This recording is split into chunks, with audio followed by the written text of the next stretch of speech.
ಇಂದು ಕೇಂದ್ರ ಸಚಿವೆ ಶೋಭಾ ಕರಂದ್ಲಾಜೆ ಬೆಂಗಳೂರು ಉತ್ತರ ಲೋಕಸಭಾ ಕ್ಷೇತ್ರದ ಬಿಜೆಪಿ ಅಭ್ಯರ್ಥಿಯಾಗಿ ನಾಮಪತ್ರವನ್ನ ಸಲ್ಲಿಕೆ ಮಾಡ್ತಾ ಇದ್ದಾರೆ.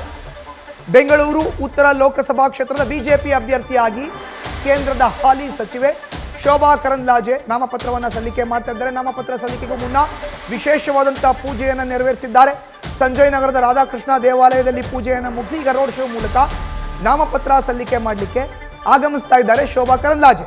ಶೋಭಾ ಕರಂದ್ಲಾಜೆಗೆ ಶಾಸಕರಾಗಿರುವಂತ ಕೆ ಗೋಪಾಲಯ್ಯ, ಬೈರ್ತಿ ಬಸವರಾಜ್, ಎಸ್ ಮುನಿರಾಜು ಸೇರಿದಂತೆ ಸ್ಥಳೀಯ ಬಿಜೆಪಿ ನಾಯಕರು ಸಾಥನ್ನ ಕೊಟ್ಟಿದ್ದಾರೆ.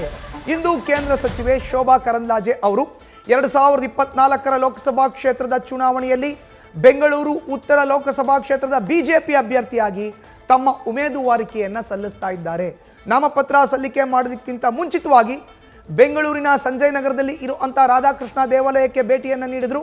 ಅಲ್ಲಿ ವಿಶೇಷ ಪೂಜೆಯನ್ನ ಮಾಡಿದ್ರು. ಅದಾದ ಬಳಿಕ ಮೈಸೂರು ಬ್ಯಾಂಕ್ ವೃತ್ತದಲ್ಲಿ ಇರುವಂತ ಆಂಜನೇಯ ಸ್ವಾಮಿ ದೇವಾಲಯ ಜೊತೆಗೆ ಗಣಪತಿ ದೇವಾಲಯಕ್ಕೂ ಕೂಡ ಶೋಭಾ ಕರಂದ್ಲಾಜೆ ಅವರು ಭೇಟಿಯನ್ನ ನೀಡಿ ವಿಶೇಷವಾದಂತಹ ಪೂಜೆಯನ್ನ ಸಲ್ಲಿಸಿದ್ದಾರೆ.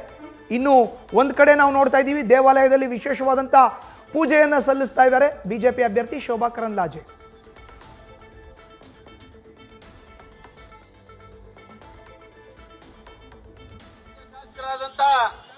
ಬೈರ್ತಿ ಬಸವರಾಜರವರು ಮಹಾಲಕ್ಷ್ಮಿ ಲೇಔಟ್ನ ಜನಪ್ರಿಯ ಶಾಸಕರಾದಂತ ಗೋಪಾಲಣ್ಣನವರು, ನಮ್ಮ NDA ಮೈತ್ರಿಕೂಟದ ಜವರೇಗೌಡರು, ನಮ್ಮ ನರೇಂದ್ರ ಬಾಬು ಅವರವರು, ಜಿಲ್ಲಾ ಅಧ್ಯಕ್ಷ ಆದಂತ ಹರೀಶ್ ಅವರು, MLC ಆದಂತ ಭಾರತಿ ಶೆಟ್ಟಿ ಅವರು, ಇನ್ನೂ ಅನೇಕ ಮುಖಂಡರು ಈ ಕಾರ್ಯಕ್ರಮದಲ್ಲಿ ಇವತ್ತು ಮೆರವಣಿಗೆ ಮೂಲಕ ತೆರಳಿ ನಾಮಪತ್ರ ಸಲ್ಲಿಸ್ತಾ ಇದ್ದಾರೆ. ನಿನ್ನೆ ಅಮಿತ್ ಶಾ ಜಿ ಅವರು ಕರ್ನಾಟಕ ರಾಜ್ಯಕ್ಕೆ ಬಂದಿದ್ರು. ನಾಳೆಯಿಂದ ಮನೆ ಮನೆಗೆ ಪ್ರಚಾರ. ನಾವು ಬೂತ್ ಗೆಲ್ತೇವೆ, ಕ್ಷೇತ್ರ ಗೆಲ್ತೇವೆ, ವಾರ್ಡ್ ಗೆಲ್ತೇವೆ. ನಿಮ್ಮ ಬೂತ್ ನಲ್ಲಿ ಕೆಲಸ ಪ್ರಾರಂಭ ಮಾಡಿ. ಗೋಪಾಲಣ್ಣ ಹೇಳಿದ್ರು, ನಾಳೆ ಬೆಳಗ್ಗೆ 7:15 ಎಲ್ಲ ಕ್ಷೇತ್ರಗಳಲ್ಲೂ ನಾವು ಕ್ಷೇತ್ರದ ಪೂರ್ತಿ ಚಾಲನೆ ಕೊಡ್ತೀವಿ, ಎಲ್ಲ ಬೂತ್ ನಲ್ಲೂ. ನೀವು ಅಷ್ಟೇ. ಇದೊಂದು ಯುದ್ಧ ಸಂಗ್ರಾಮ. ನ್ಯೂಸ್ ಫಸ್ಟ್ ನಿರ್ಭೀತಿಯಿಂದ ನಿಮ್ಮ ಪರವಾಗಿ.